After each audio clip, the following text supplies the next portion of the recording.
Do you know the differences between an ACX7024 and a 7024X?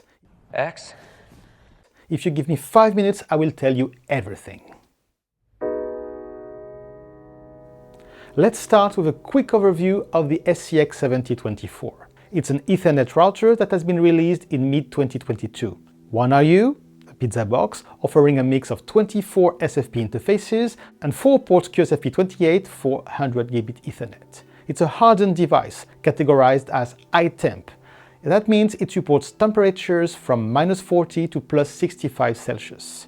The forwarding is handled by a QMRAM2U ASIC, and that can push your packet at 360 gigabits per second. For timing, it contains a specialized PTP FPGA developed by Juniper Networks, offering up to Class D clock quality. In the front, the router presents field-replaceable AC or DC power modules. On the back, we see 6 fixed fans. It's a front-to-back cooling.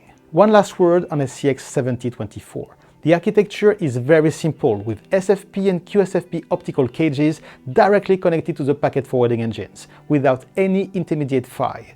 A MUX is used to interconnect the PTP FPGA, if you configure timing, at the expense of the port 27. And finally, we have an Intel Atom Devron CPU with 16 GB of DRAM. And this CPU and DRAM are the key differences between ACX7024 and ACX7024X. The 24 non-X has been designed for metro and aggregation roles. In this position, no need for advanced features or even a full internet table. It needs to be optimized at every level, including the cost. That implies trading off certain features like sampling, IPFix, and FIB compression for large routing tables. The port density and form factor happens to be very attractive for other use cases, particularly enterprise categories. We can talk about light multi-service edge router here. Hardware hardening and high-temp support is not required for such roles.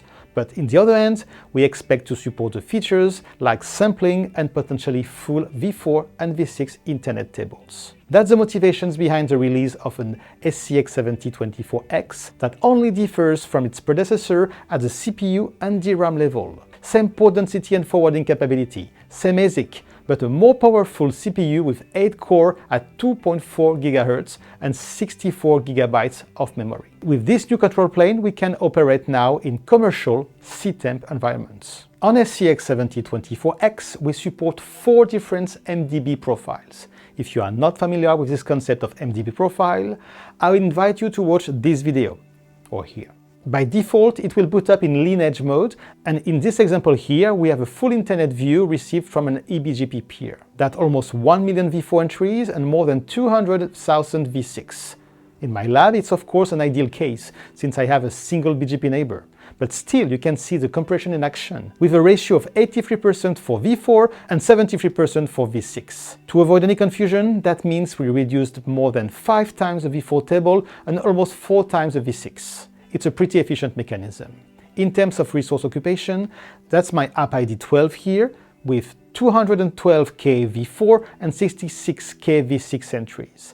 Total 346K used out of the 1.2 million capacity. So we have plenty of room to grow. And to conclude this quick overview of the new router, the ACX7024X is a very affordable 360 gig router with 24 ports SFP, 1 gig, 10 or 25 gig, and 4 ports QSFP, 40 or 100 gigabit Ethernet.